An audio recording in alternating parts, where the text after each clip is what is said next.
All right, it's Thursday morning. It's time for Total Bases, your go-to show for Major League Baseball free picks right here on the Wager Talk YouTube channel. Sorry I had to duck out early yesterday, but I'm back today for the full show. And, we have a reasonable Thursday slate, but most of the games are day games. So welcome in Bryan, Leonard, Tokyo, Brandon. How did the rest of the show go without me yesterday? I did see, I caught some of your story at the end, TB. That was pretty cool. Yeah, it was good. Guys in the chat and ladies in the chat, you guys are awesome. In particularly, Will helps me out with the odds. Stacy, Danny, Kristen, Jose, all of them, and many more. But yeah, it was good. It was a good time. I went about 20 minutes over the time, just BSing with everyone because I just felt like it. But today I got this, so I can BS with my friends. So yeah, part of the reason why he was BSing was because there's a stomach bug going around Vegas, and I've had it since Friday. Oh. And with about 5 minutes to go in the show, I had to bail out. I was feeling a little queasy, so yeah, everything's good. And yeah, I appreciate Tokyo taking over for me and going solo. The last part. We don't want that on camera. No, and you kept talking about the thing that brought it in was you were talking about a pitcher, and you have a habit of saying that he barfs, and he was, that guy barfs a lot. You know, he didn't barf today, but he barfed. And I'm sitting there, barf, and then all of a sudden he started hitting me, and I'm out of here. Yeah, good you turned the webcam off. Yeah, that's one way to get views. Probably not for the reasons we want them, but when I was in high school, one of my hobbies was to go to a place called Zia Records, and they had like used records. Is that a country thing, or is that just Arizona? Is that all over the country? Arizona, I believe. Well, okay. They have a couple in Las Vegas, and I go there too. I used to go to Zia Records and just go through obscure bands. That's how I found Minor Threat and a couple of other like punk bands. And there was a band called Vomit Launch. I thought that was the funniest name for a band I've ever seen. I've always liked the Butthole Surfers. I don't know any of their music, but that's a great name. Exactly. Stop the old guy, dude.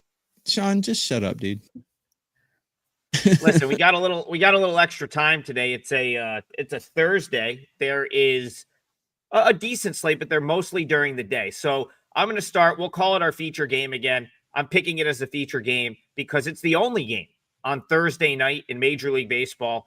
That's Braves-Mets. I popped in to talk about this one before I had to go yesterday. The Mets did get it done, and I kind of prefaced that by saying, I'm looking for a Mets run to sort of start up here. If they can get a win, that maybe it will snowball in their favor. That being said, Bryan, Leonard, I don't know that this matchup is where I want to come back with this Mets team at this point. I felt like yesterday was a home run spot for them. They end up getting it done. But this is a tougher task going up against Holmes. Canning's been a guy you've liked so far this year. So what are you thinking here? Mets, Braves, the finale of a 4-game set. Yeah, Grant Holmes going for the Braves here. His numbers, 3.71 ERA, 1.22 whip. His numbers look pretty good. His last 8 starts, he's allowed 3 runs or less. So he's been pretty consistent, and that's really what we're looking for out of our starting pitchers. He's only gone 3 games in which he's allowed more than 3 all season long. The problem is his barrel rate is in the 7th percentile, walk rate 14th, extension 16th, average exit velocity 18th. He can be hit, and we have seen it before. You mentioned Griffin Canning. He was a guy I liked early in the season. He was pitching much better early on than he has now. We talked about how pitchers leave the Angels and go somewhere else. And, other than the month of June, the Mets starting rotation has been by far the best in Major League Baseball, but they've started to regress a little bit this month. I don't know if just the innings are piling up or the opposition is starting to see them a little bit more. But Canning comes in with a 3.91 ERA, 4.46 expected, 1.41 whip, which is very high. Very good ground ball pitcher, 86 percentile. But right now, that's the only thing on his scorecard here at at Baseball Savant that shows that he's quality.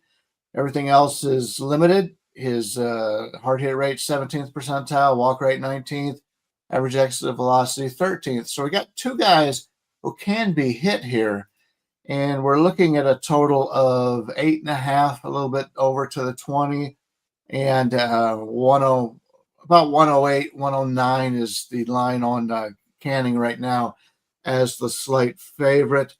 I think there's a little bit of value here on Holmes in Atlanta. I think that if I had to play it, that would be the way I would look at it. And Holmes hasn't pitched as well on the road as he's been at home, so I could see some runs being scored here. So slight lean with Atlanta and the over, but as you mentioned, a small card today, and I probably won't get involved in this one. Yeah, I can't figure out why the line is what it is, because according to my numbers, the Braves are just better at everything, especially in current form. Mets aren't hitting well. The bullpen's playing poorly. Canning's not really a very good pitcher, in my opinion. Clay Holmes has good numbers against these Mets in his career, but yeah, I mean, it's only 8 at bats, so you can't really say that. Canning has 46 at bats against these Braves in his career, and they've hit him for 326 average against a 985 OPS. So I expect the Braves will be able to score here. And they have one of the best bullpens in MLB right now. They have the better starter. I just don't understand this line. So when the line's like this, it always makes me think, is there something I don't know, or am I not catching something here? Because to me, it looks like easy pick on the Braves here to me. But maybe I'm missing something. What do you think, Adam? So my first thought is, what would this line have been had the Mets not won yesterday, right? Because I mean, the market kind of, I feel like has swung a little bit here. You had the series where, you had serious value on the Mets in the first 2 games of the series, to the point where you could have grabbed them plus 1.5. Yesterday, you get this line that seems odd, where the Mets are as high as $1.50 favorite. Now, that did come down. I think anyone that bet that game probably could have got it minus, 140, minus 145. I even saw some minus 135, minus 138 as it got closer to game time. Mets decided to rest a couple of guys. So now suddenly they win a game, and then it's like they're being priced, in my opinion, like the Mets, like the good Mets, right? The Mets team that this is how I would have expected the Mets Braves with this matchup to be priced 2 weeks ago, before the Mets had this losing streak. So Grant Holmes is a guy that I think has, he struggled early on, but he was also kind of like moving into being a regular starter. He was a bullpen guy for a lot of the year last year. He's starting to sort of figure out the starter role. So yeah, I'm kind of, I don't know if I'll play this, but I was expecting a better price on the Mets here. 1 win, they're going to need to do more than 1 win against a guy that should still maybe be at AA to like make me think that the Mets are back in any capacity. So lean toward the Braves here, but I don't want to go against my sort of gut that like the Mets do have a run coming up, and that's why I'm not going to play against them. All right, we have we've got day games the rest of the day, and there's a bunch of them. Let's go to the Tigers, as Jabroni has written it here. We gotta talk about Tigers right now for a couple of reasons. One, you guys bring it up every day, so we have to talk about it for that reason. 2, Tokyo Brandon and I are in a serious sweat over here in the KBO, and we have a KBO sort of vibe to this game because KBO alum Dietrich Enns is going to take the mound for the Detroit Tigers this afternoon. So we'll start with Bryan. The West Sacramento A's are still on the road, and they're going to take on the Tigers. They've been a big price this whole series. They're still a pretty big price again today against a guy that's been at AAA all year and was in Korea last year. So A's Tigers, how are you seeing this one? Yeah. A's Tigers. Tigers have lost 6 out of their last 10. You couldn't expect them to keep up that pace they'd been on earlier. But they're going Springs against Ends, as you mentioned here. Jeffrey Springs, I was at the game the other day when he pitched against Cleveland. Looked pretty good for most of the game. Then he kind of tired a little bit. He comes in with a 4.24 ERA, 3.92 expected, 1.23 WHIP. He's been a pretty good pitcher in the last few years. He's gone 8. This is his 8th season, and he's only lost 17 games overall. Not a lot of the times he's been hurt, and he hasn't pitched a lot of innings. He's only got 400 innings in 8 seasons, so that's about 50 a year. So it's either been injuries or lack of playing time for him to being in the game. But he's pretty good when he's out there. Ground ball rate only in the 7th percentile. So he does give up a lot of fly balls, but this is not really a high scoring stadium, Comerica Park. Fastball velocities weak in the 7th percentile. Hard hit rate, he keeps them off balance in the 76th percentile. So overall, he's done a pretty good job. Let's take a look at his home and away so far this year. Home games, 4.73 ERA, road 3.83. Pitched a little bit better on the road than he has at home. And you can understand that because there was a lot of scoring in Sacramento earlier this season. None of the games in the Cleveland series went over. They didn't even come close to going over. There was no wind there at the time, and we had been told that the wind really goes out to right field. It hasn't. At least lately in that stadium, there hasn't been a lot of wind. Dietrich Ends, 34 years old. Got to give this guy credit. He pitched in the major leagues in 2017. He went 4 innings, and he was gone for 3 years. Comes back in 2021, pitches 22 innings, gone for 4 years. Now he's back in the league again. So, hey, you got to give him a lot of credit for his effort to get back into the majors. As you mentioned, he's gone a little bit offshore. But his numbers, for what you can make of it, he's only pitched 26 innings in Major League Baseball. Career 3.42 ERA, 1.18 WHIP. So his StatCast page looks pretty good based on that. He's a ground ball. He's a guy that doesn't give up many ground balls, so he's more of a fly ball pitcher here too. So we got 2 guys that are fly ball pitchers here in Detroit. Your park factors today. Looking at Detroit, wind's coming in a little bit. So the runs is basically 6% more than what it normally would be. So slight edge there to the over. There is some rain in Detroit, 39% up until game time, going to like 60% later on at night. So we could see a delay. It hasn't the league hasn't been affected. I thought the Minnesota game yesterday was going to be rained out, but it never was. So this one without, it looks like the Athletics got hit a little bit recently, so it's got bet down a little. I could see that. Both teams going with lefties. Both teams hit lefties pretty well. Slight lean to the over, 8.5, but that's about all I get to in this one. Yeah, you mentioned Ends was a KBO pitcher last year. He pitched in Japan the year before for the Seibu Lions. That was Kikuchi's old team when Kikuchi pitched in Japan. And he was actually pretty solid here in Japan, unlike some of the other guys that are over there right now. So I look at him as kind of an X factor because I really don't know what to expect. But so I'll give you my ratings though. I think Detroit's hitting a lot better than the Athletics, and bullpen's fairly equal. Overall, Detroit has a bit of an advantage. I have Springs ranked 17 on a curve of 30. I don't really know what to expect of Ends. I do expect the Tigers to score here, but just too many X factors, so I'm probably not going to play this game. If you're wondering if I was distracted for like the first 12 minutes of the show, I was. But I'm not anymore. The Lotte Giants got out of a very big jam at the end of that game. They won 7-6.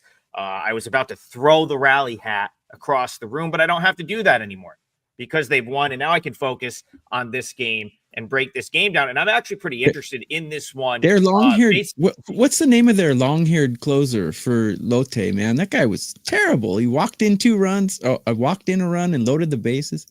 yeah, It was awful. I'm not even going to try to pronounce it.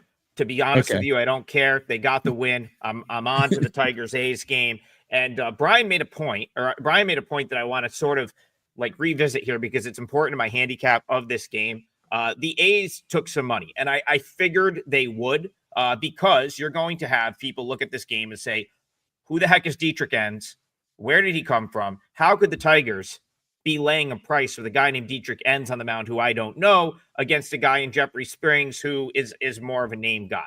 And I figured that was going to be the thought process of even some sharp people betting this game. And I really hope it is because I would love this to steam another 20 cents so I can come back and take the Tigers here. The reason I would take the Tigers in this spot, Dietrich Enns has been awesome. He had a great year last year for the LG Twins where he was. I've noticed that these guys that go to Korea and are really competitive for a whole season, at least a whole season where they make it through a whole season. They don't really get blown up. In Enns' case, he had a great second half, was really good in the playoffs. I figured he had some upside coming back to America this year. He's been fantastic at Toledo. He's rated out right in the top sort of upper echelon of AAA starters for me this year. Super consistent, is throwing the ball extremely well. And another key here is the fact that he's a lefty. And as I've said a few times, this A's lineup doesn't profile as good against left-handed pitching as it does against right-handed pitching. I'm not saying they can't hit lefties. I'm just saying you've got a lineup with guys like Kurtz, Soderstrom. They've got some lefty bats that I just don't think are as effective against left-handed pitching. And so I've kind of looked to play against them against left-handed pitching at times this year. Jeffrey Springs is someone that I just don't think – I think he's declined, like kind of significantly from the Jeffrey Springs, like maybe like the pre-injury Jeffrey Springs. I don't think he's the same guy. Fastballs only sits about 90 at this point, which isn't like crazy. I don't think he's ever been more of like a 92, 91, 92 type fastball guy, but it's down from what it was pre-injury. I don't think the command is great. He walks guys. Not someone I've been overly impressed with when I've watched him this year. I know he's had some good outings, but at least the ones I've seen, I've kind of, in my notebook was like, this guy's all over the place, doesn't have great command of his pitches, and it's something I'm willing to play against. Without a doubt, where's my guy Sean? I hope he's still here. I'm going to say it. The Tigers are a better team. It's not even a question. And they're coming off of a 3-0 loss, which means they're going to have most of their bullpen guys. I will have my eye on this one closely over the next couple hours. Keep that A's money coming, Bryan Leonard, because I'd love to play against this. Give me minus 140 with the Tigers. I'm probably in. Go ahead. Yeah, you mentioned the Tigers bullpen. Out of the key top 5 guys in the back of the bullpen, only Tyler Holton threw 7 pitches on Tuesday. Nobody else has pitched the last 3 days. I would expect this to be a bullpen game for the most part. And even if it isn't, the Detroit bullpen will all be available in this one. So, yeah, you kind of talked me into Detroit a little bit. I think there may be some value there with the 2 lefties. And as I mentioned, Ennis hasn't had much time in the major leagues. And I've talked in the past about lefties coming in that the teams don't know about them. And they have some success. So, yeah, I think you're onto something here. I think Detroit may be a little bit of a bargain. The lowest we're seeing right now is a 143 at Pinnacle, but you can get 148 or less just about everywhere right now. Yep. But before we move on, I'm going to make that my leg of my parlay. I'm going to make the Tigers my parlay leg, and I'll be honest, if I get if I get 10 more cents here and I can get down to like minus 130, minus 135, it's probably a client play for me as well. But that is my parlay leg. We'll go Tigers money line. We'll wait till the end of the show to lock it in anyway. So we'll see where it's at 40 minutes from now. But you know how it goes sometimes, Bryan. Like sharp guys will take a number, and then the market, people just pile on. Sometimes it steams more than it should. That's kind of what I'm hoping, that happens here. But I do like the Tigers in this spot. All right, let's move on. It's all day games the rest of the day. So let's grab another day game from the chat. Someone said, Lotte Giants, let's go. That was a big W for me. But let's move on. And Tokyo Brandon, who has, I think he has other games in action as well right now. Let's go back to one of the better rivalries in Major League Baseball. Cubs Cardinals. Shota Imanaga looked good last week for the Iowa Cubs. Bryan Leonard, is he going to pick right up where he left off for the Chicago Cubs here? Yeah, that's something that you guys would have more information on than I do at the moment. Hasn't pitched in a while. His chase rate, 89%, has been elite, but his ground ball rate's only in the 3 percentile, which means 97% fly balls. Not a good thing. Barrel rate, 19th percentile. Fastball velocity, 10th percentile. He hasn't been the same pitcher as he was last year when you're taking a look at his StatCast numbers, yet his ERA is slightly less. It's at 2.82. His whip is about the same at 1.10, but his expected ERA is 4.64. Last year, he overperformed his expected ERA by 0.4. This year, it's at like 1.8. So he's due for some negative regression, but he's got 218 innings in the last 2 years. So maybe he's one of those guys that, because he's not as well known here in the States, that they're still trying to figure him out. I don't really want to back him here because of the long layoff. Palante has been a guy who's been a little bit up and down. He is a great ground ball pitcher, 99th percentile. He doesn't give up the home runs, which is a big help here because his whip is 1.32. He comes in with a 4.48 ERA, 4.20 expected. So we've got two teams here in a rivalry game where the total is 9. And St. Louis against lefties. Let's take a look at that. St. Louis is about middle of the pack, 14th against lefties this season. From the standpoint of the ballpark in this one, we're looking at St. Louis, and it should be played about even today. Showing the runs maybe 5% lower. So maybe the wind's blowing slightly out a little bit, but that won't have any effect on the game from a weather or wind standpoint. So passing right now, but we may be able to get St. Louis here as a home dog at a pretty reasonable price. I'm going to take a better look at it as the day goes on. So the way I see this, well, Imanaga, he's a veteran. He's pitched in the Japanese championship. He's going to come back just as good as he was before. He's not having the best season of his career, but he'll be just fine in his return, and they'll probably leave him in for 5 or 6 innings. He'll be just fine. 2.82 ERA, 3.2. I still consider that somewhat of an X factor when people come back after missing significant time. So I'm not going to bet any of his props. But Palante is an interesting one here. Looking at his strikeout props, and by the way, I have every starting pitcher's strikeout projection on my X, Tokyo _ Brandon. You can check him there. But Palante, I have him projected at 4.36. And his prop is only 3.5. So I think Palante over 3.5 is a pretty decent bet. I have not put it out as a client play yet. But if you take a look, he is striking out. He's striking out about 7 guys per 9.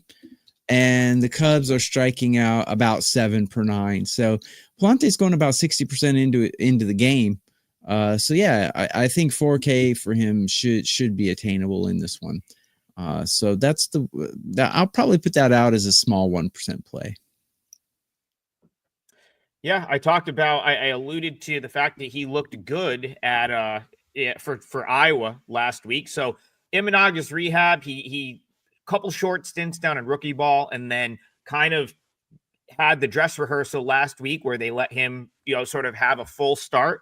4 1/3, 8 strikeouts, 2 walks, just 2 hits, no runs allowed. Looked really good, very sharp the whole outing, 72 pitches. My guess is I would, my gut says he's probably 75 to 80 pitches here, which is, I mean, if he goes 80 and gives you a decent outing, then this might actually be a slight discount. I mean, if you're going to get a 75 to 80 pitch effort from Imanaga and he's even close to what he should be, then I think you're getting a little bit of a discount here on I think I'll sign up for that. Cubs minus 130. If you give me 75 to 80 from Imanaga and he's himself against, what is it, Palante on the other side, that's enough for me to give the Cubs a look. I think I'm in the same boat here where I'm hoping the market decides they like the Cardinals, meaning they look and say, oh, Imanaga's coming off injury. Like, we've got to fade him, right? Because he's coming off an injury. I think he looked fine last week. I think he'll probably be fine here. So I would probably play against Cardinals money if it continues to come in. Bryan, Leonard, I'm kind of seeing maybe some Cardinals money. So maybe that'll actually happen. Yeah, right now the Cubs are basically about a 130 favorite. So if it opened 135, it's basically what it was. So it's not getting much play at all. But yeah, like 130 and 9 to the over at 15 is basically what we're seeing right now. Yeah, I got to. I'll throw it. So the rally cap today, which is still going because Lotte held on. Anyone have any idea what that blob is right there? That very American flag looking blob. Looks like a Patriot of some sort. It is a Patriot, Brian. It's a Somerset Patriot, the AA affiliate of the New York Yankees, who, if you're ever in central New Jersey, great little ballpark, and if you're there anytime soon, I would strongly suggest going to a game, getting to see guys like George Lombard, and I think Spencer Jones just hit another home run last night.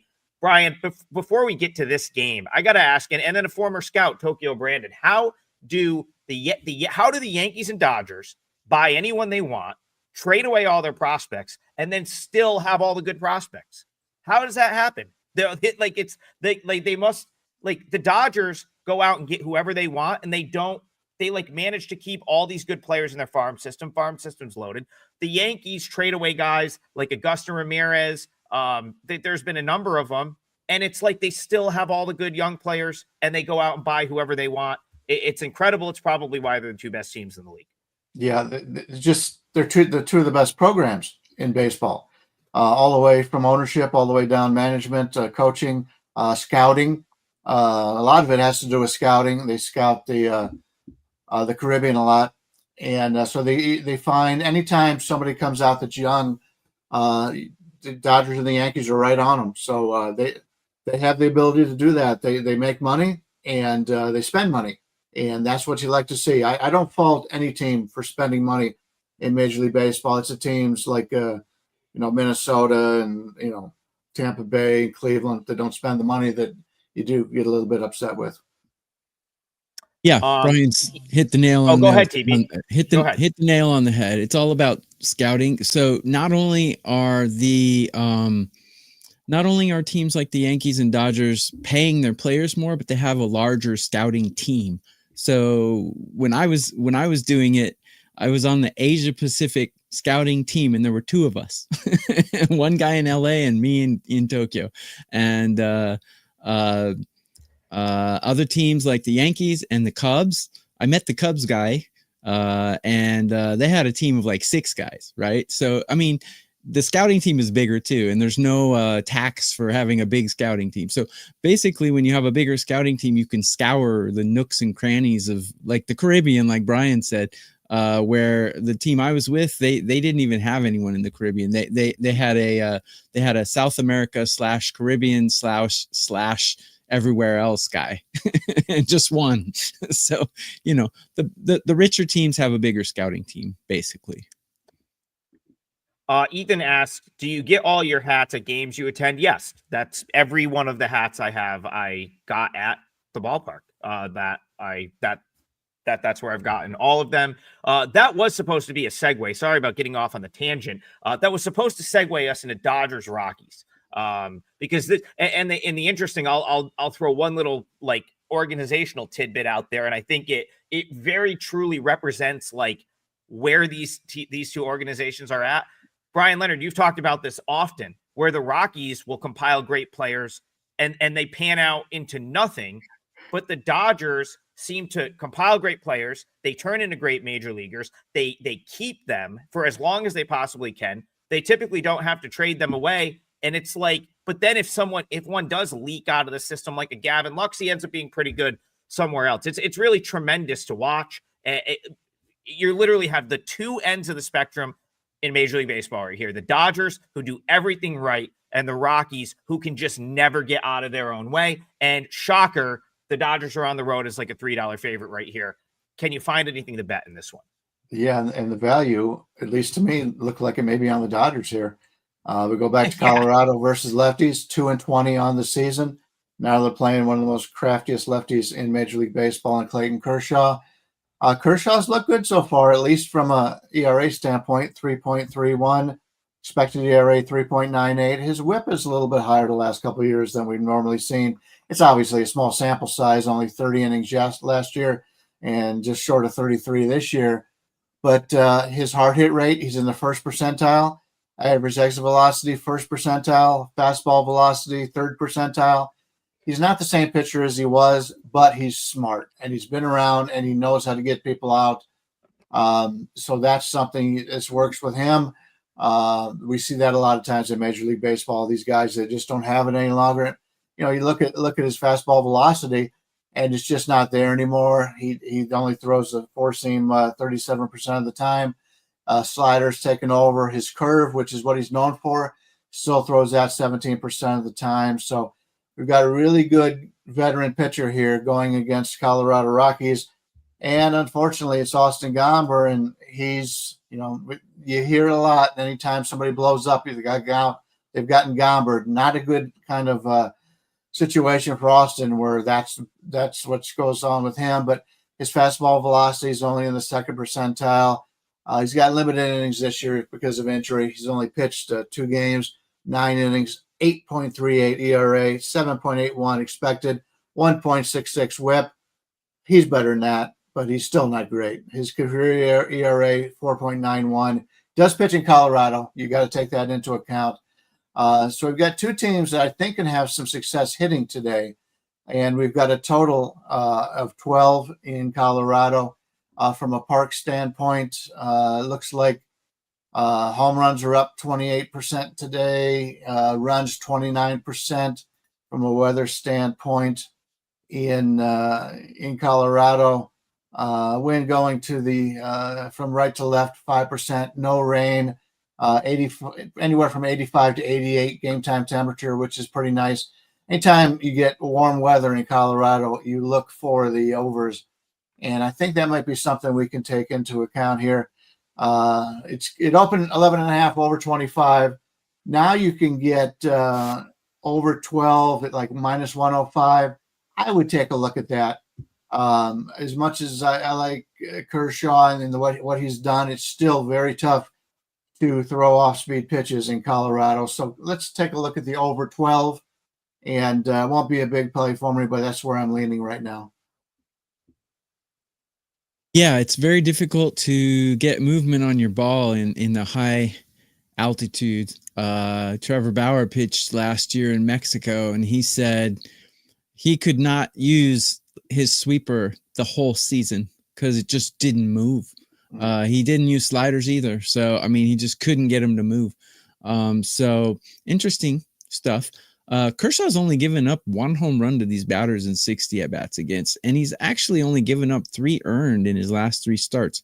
And it's not like he's getting pulled in the 4th inning. You know, he's gone 5 or more innings in all 3 of those starts. So I didn't really like Kershaw this season. Coming into the season, I thought he's washed, but he's kind of showing me he's not really washed. But Brian's right. He's not going to be able to use some of his pitches, and no movement on your balls. So that's why Colorado has such high scoring, not just the thin air, but I mean, you got pitchers that can basically throw 65% fastballs the whole time. So yeah, I mean, when you know a fastball is coming, you can pretty much crack it.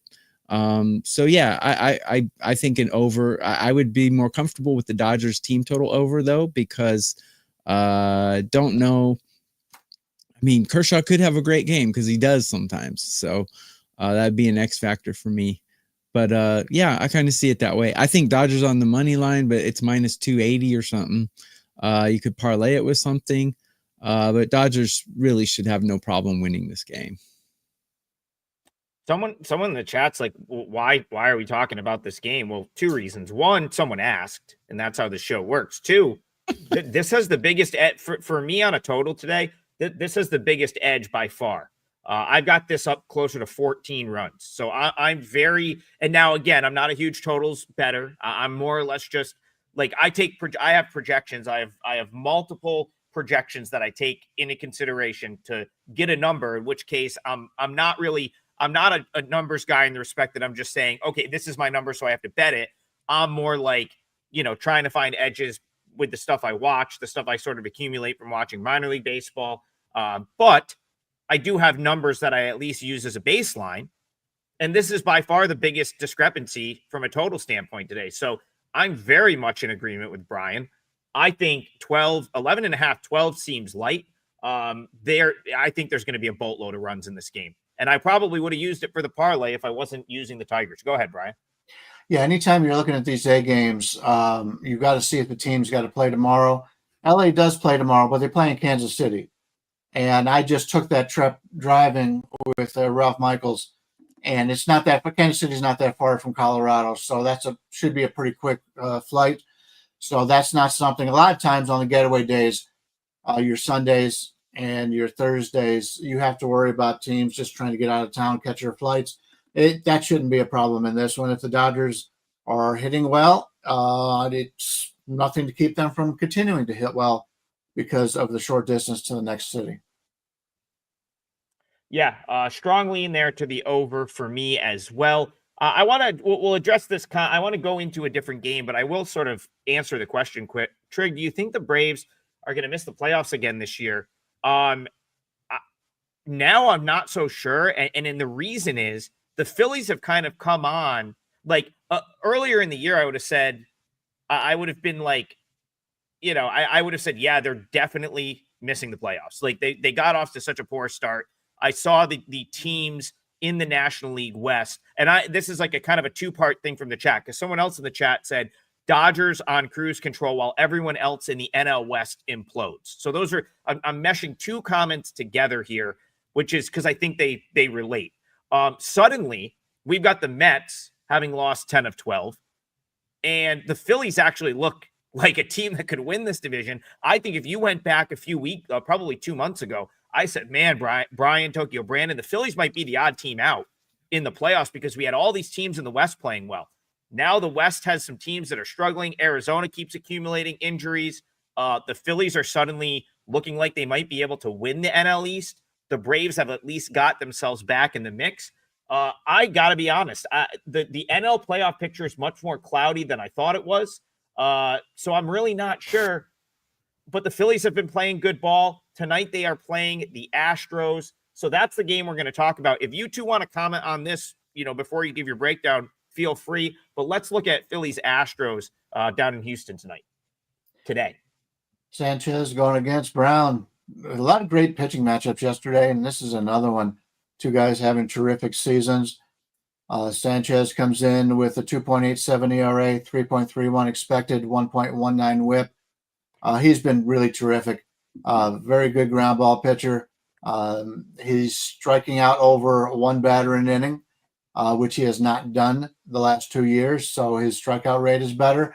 And if you've got a strikeout rate of more than one inning and a ground ball rate in the 92nd percentile, you're going to have some success. And that's what Sanchez has done here. Houston has been in some real these two have been in some real low scoring battles the first two games of this series. And it would not surprise me to see another one. If you followed, you know how much I like Hunter Brown. 1.88 ERA, 3.04 expected, 0.92 whip. He does have somewhat of a problem with walks, 8.1 walks per 9 innings. 8.1 walk percentage, league average is 8.4. So he's even better than that. But this is a guy, his hard hit rate is terrific. Exit velocity is terrific. Strikeout rate two very good pitchers here I really like. And the last 2 days have been very low scoring, down to the wire. It would not surprise me to see another one here. We're looking at, as we speak, at the total opens 7 to the over 20, and I continue to see money coming in on the under. It would not surprise me if this gets down to 6.5 by game time. Currently, we're looking at about a 142 for Brown and 7 on the under. As much as I like Brown, I'm not going to lay that number against a really good Philadelphia team here. So leaning towards the under in this for myself. But if you want it, you better get it now because that key number of 7 may start to fade. Total agreement with Brian's assessment here. Under would, to me, be the only way to go. Great pitchers. Out of 250 pitchers, I've got Hunter Brown. I got Hunter Brown ranked 10, and I got Sanchez ranked 19. Just great pitchers. Both bullpens performing well. Houston's bullpen is actually performing better. And man, these two pitchers, they don't walk. I mean, both of them have a walk to strikeout rate under 30%. So I like it. Great pitchers, one great bullpen, two great starters, and two lineups that are above average. But I think they'll get nullified by the great bullpen for the Astros. I kind of like the Philadelphia team total under. I would take that, or I would take the game over. Another interesting stat that I found here when I went through the strikeout props is I'm projecting, if you go to my X, you can see all the pitchers today, what I'm projecting them for strikeouts, but I project Christopher Sanchez to get over 6 strikeouts, and his strikeout prop was 4.5. I haven't played that as a client play yet, but might be something to look at as well. This has the makings of like a first 5 under, like a 1-2, 3-2 kind of game to me. Yeah, it's a great pitching matchup. I don't have a ton to add there, so I will finish this off before we go on to a next game with a definitive answer for our friend in the chat who asked the question. My NL playoffs right now do not include the Atlanta Braves. I still have the Mets winning the East. I think the Cubs win the Central and the Dodgers win the West. I've got the Phillies as a wild card team. And then I think right now, if you forced me to pick, I think Giants and Reds are the other two teams. That I know that's a little bit out on a limb, but that's based on sort of how I feel about these teams right now. I'm not saying that's what it's going to be, but I would be more inclined to take a flyer with a team like the Reds. Tokyo Brandon likes the Reds. He's probably been kind of talking them up quite a bit this year, and rightfully so, over a team like the Braves. I still have to think that the Braves have a lot of issues that are going to show themselves as the season goes on. Brian, go ahead. Yeah, just one final note about that Houston game. Hader's pitched the last 2 days, 3 of the last 4. He won't be available tonight. But you need to keep that into account when you've got probably the best closer, one of the best 5 in baseball that's not going to be available. More reasons to not lay the big number on Houston here. I'll throw this up. I think Tokyo Brandon said Reds, but I definitely said Giants that would have a better record than the Tigers. Listen, I don't know who's going to end up with a better record, but I wouldn't be surprised if the Giants hurdled the Tigers from a win-loss standpoint sooner than later. And we're going to go to that game too. This is my segue to Marlins Giants because there's a lot of people in the chat asking about Marlins Giants right now. I'm still very much in on this Giants team. Devers in the lineup wasn't going to make them a powerhouse overnight, okay? But the fact that they still have all this pitching and you're putting him into a lineup that desperately needed someone to make it tougher to navigate that lineup, I just don't I think that's still being a little bit understated. Now you've got a Giants lineup that's got Heliot Ramos, that's got Devers. It's tougher to get them out, and they still have pitching for days. Interesting matchup, though, right here. Hayden Birdsong, younger guy that they pretty much, this was their vote of confidence for Hayden Birdsong. Hey, we're going to get rid of Kyle Harrison. That kind of means we believe in you, Hayden Birdsong, because we got rid of the guy that you've been kind of competing with for that rotation spot for the last couple of years against Jansen Junk, who the Marlins have completely retooled and revamped this guy. It's been incredible to watch. He's been fantastic at AAA. He's been excellent for them in the big leagues. Very intriguing game out at the Bay Area today, Brian Leonard. What do you think? Marlins Giants. Yeah, and I want to thank you for bringing Junk to our attention. I've always made fun of him because of his last name, sort of like Grant Balfour or Bob Walk. Yeah, Jansen Junk is looking really good this year. 2.60 ERA, 4.20 expected, so maybe a little lucky. But his whip is 1.01. He's not walking anybody, and he came into this season. He was better than league average in his walk rate, but this year 1.8 is his walk percentage right now. He's just been fantastic in that regard. 100th percentile. He's the best guy in Major League Baseball in preventing walks, and he's done that very well. And that's the kind of guy I always look for, especially as an underdog. And his strikeout rate is 22.9, so he's got a strikeout minus walk ratio right now of 21.1. I don't think that's going to continue the rest of the season. But if you can catch a guy like that in the underdog role, it's something that, yeah, you've got to take a look at. And, if you watch this for any time at all, we all like the young players, the young hitters for this Miami team. So I think there's some value here on the underdog. Birdsong, you talked about him, 3.25 ERA, 3.58 expected, 1.33 whip. But his career numbers now in 2 seasons, he's got a 4.11 ERA, 1.36 whip. Yes, he has a lot of talent. He just hasn't put it all in together so far. He's the better known pitcher. And I think that also helps the situation here for people that are playing the game is they see Birdsong against Junk, and they're going to want to play Birdsong. And they also think, well, San Francisco's just lost the first 2 games of this series, so they're not going to get swept by Miami. But Miami's playing some really good baseball right now. I like this situation for Miami. I'm not going to play him the full game, but what I will do is this will be my parlay part here. I'm going to play Miami in the first 5 of this game, and I'm getting them at basically plus 138 right now for the first half in that. So give me that. Give me Miami plus 138 in the first half. The first half totals at 4. Hopefully they can take a 2-1 lead or something like that in the first 5 and get us that win. Because right now Miami's playing just as good, if not better ball than San Francisco is. And even though the Giants are the better team, they still have not put it all together since the Devers trade. So give me Miami. I think there's value on them once again today. Yeah, we're a lot in agreement today. Not a lot of clashing in our analysis. Junk's pitching really well. I mean, I know the sample size is small, but if you include his expected ERA and a culmination of all of his stats, man, I have him ranked 3 on a curve of 30. I know the sample size is small, and he's probably not actually that guy, but he's pitching like that guy right now. This is a play that I really like.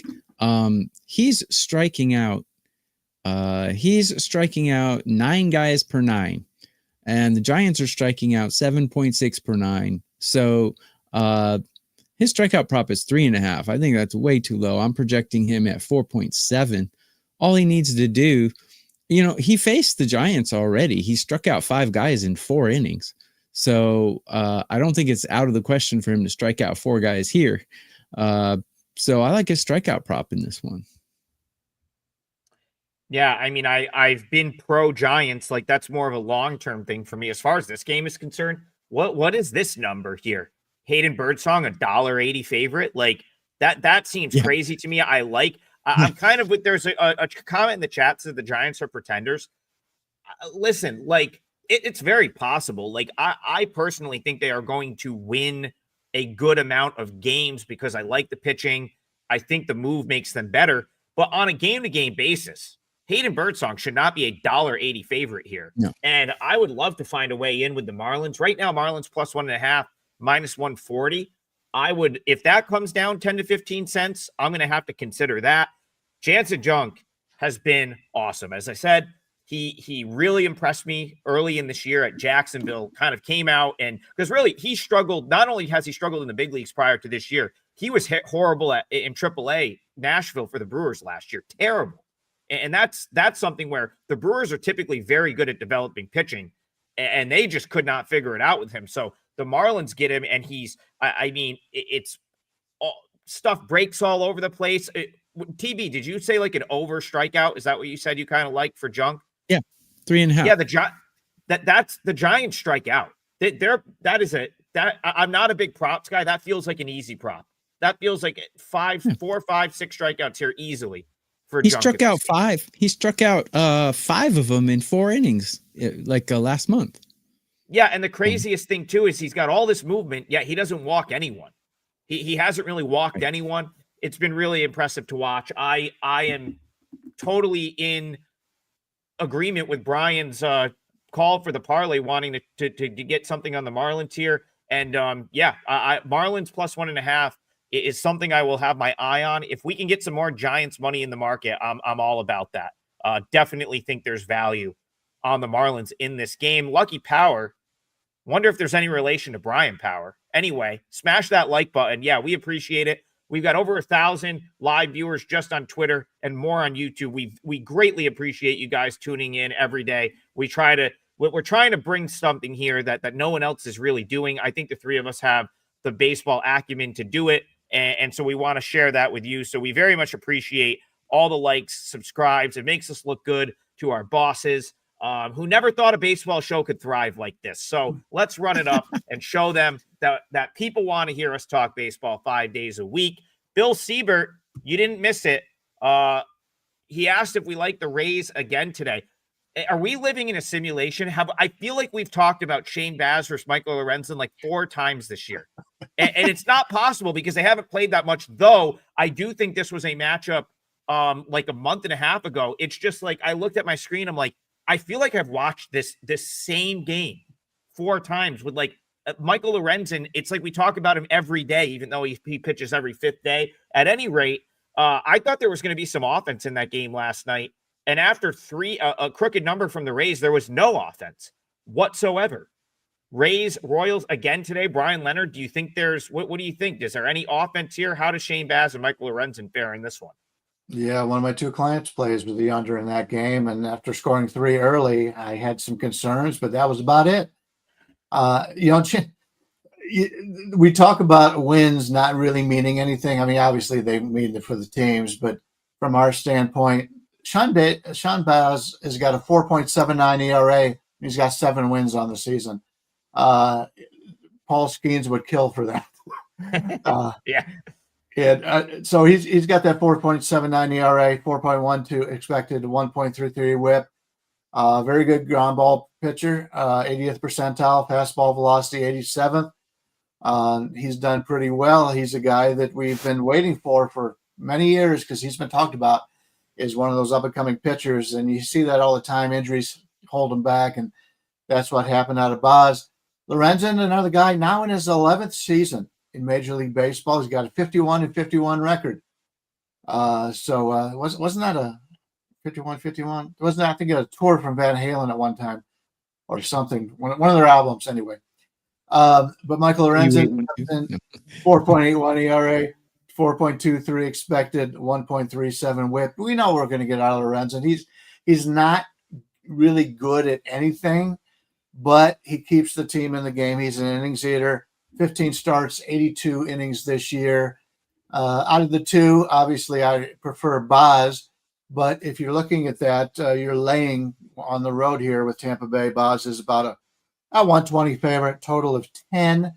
The first thing I looked at was the total. 10 is really high for Kansas City. The park factors in this one are showing that the wind is blowing out 11 miles an hour out to the left field, left center. Rain shouldn't be a problem. 90-degree temperatures in Kansas City. So the ball should fly a little bit here, but still 10 seems to be awful high to me. These are not bad pitchers. Lorenzen's a number 4. Baz, I would say, is probably a number 3 on most teams. 10 seems a little high. Even with the wind blowing out, I would prefer to play this game under. My first inclination here would be to take the Rays because they hit better. I got the Royals ranked 26 in hitting, where I got the Rays ranked 2. Bullpen's pretty negligible. Both toiling in mediocrity, as I like to say. And Baz is a slightly better pitcher. So my first inclination would be to take the Rays here, but then I look at how Baz has fared against these Royals batters, and they've pretty much clubbed him pretty badly in his career. I forgot what the sample size was. No, only 26 at bats, so take it with a grain of salt. But these batters do get to him. He's a pretty good road pitcher, though. But the fact that these batters just absolutely destroy him makes me a little gun shy to take this play. Another thing is Lorenzen's a really good home pitcher, and he has really good stats in his career against these batters. So all of that put together tells me that the Royals have a chance to upset today. But the problem is the sample sizes are way too small, but it still scares me off of it.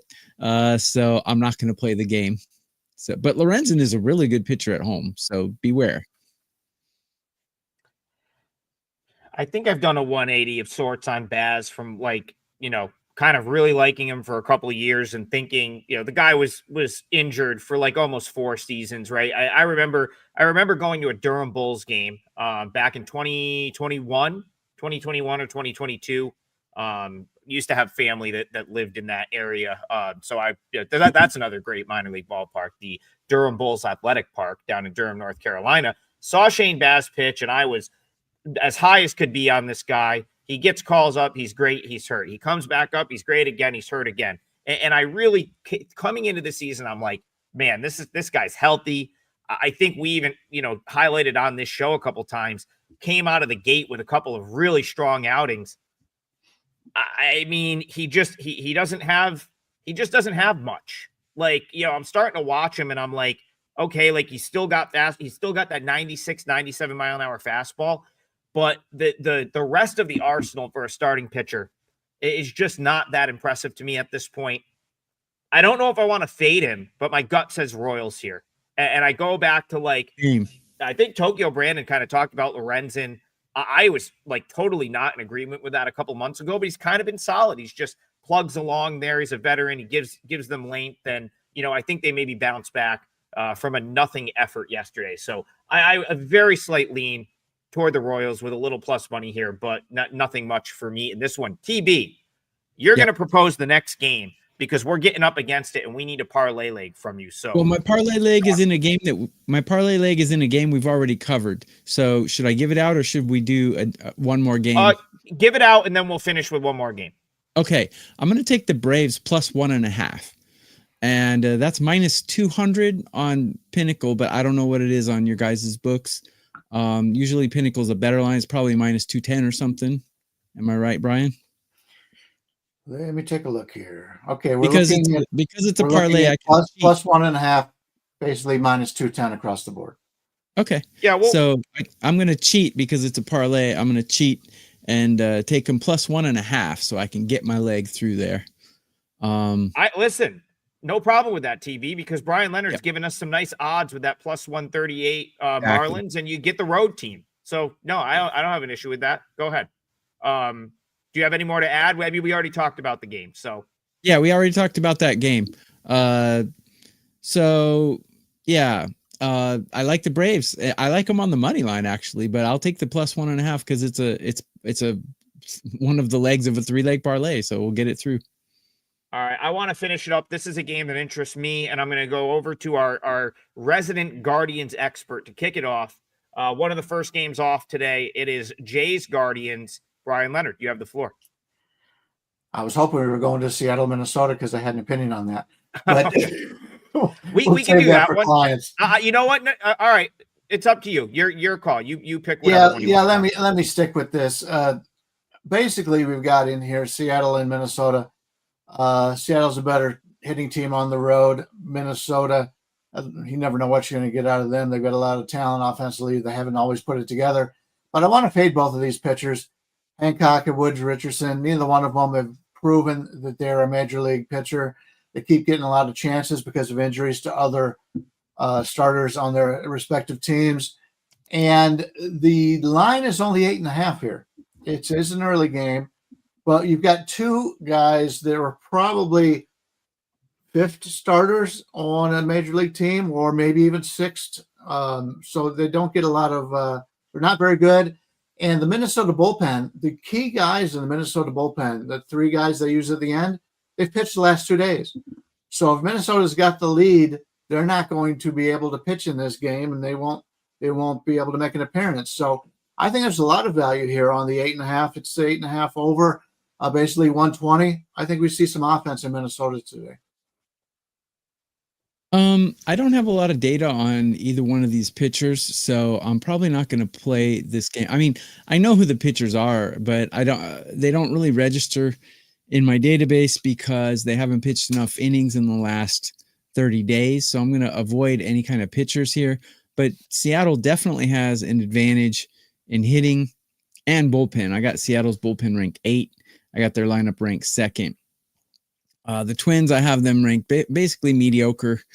Bullpen a little bit less than mediocre. So I think Seattle has all the advantages here, but I don't really trust Hancock.